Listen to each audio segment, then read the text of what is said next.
দেখা যায় নাকি? ও, দেখা যাইতেছে। বিষয়টা কি জানেন, আপনার লাগে একটু কথা বলে গাইলাম। কথাটা হইলো,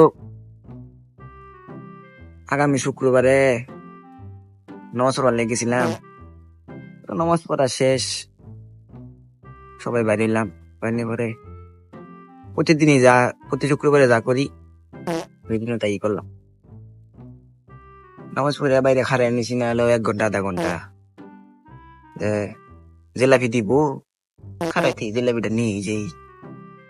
ওমা, 1-1.5 ঘন্টা খাই রয়েছি, মানুষ সব গেছে গা, জিলাপি দেওয়ার কোনো নাম গন্ধ কিছু নেই।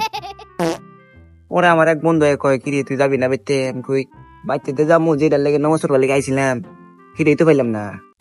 ও কি জিলাপি? আমি তো আর বেক কল, আজকে তো রমজান মাস না, রমজান মাস না, কি জিলাপি দিব? ওরা আমি জিগা মধ্যে কামড় দিয়ে করলাম, আরে রমজান মাস তো আমার মনে নাকি, কারণ মনে থাকবো কেমনে?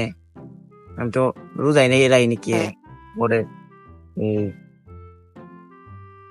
পরে কি করবো আর, পরে বন্ধুরা নিয়ে গেলাম গাড়ি। বন্ধু কুষ্টা আবার এই কথা করে বলে কিন্তু আমার মান সম্মান কিছুই থাকবো না। জিলাপি নিবার লেগে বলছি রমজান মাসে।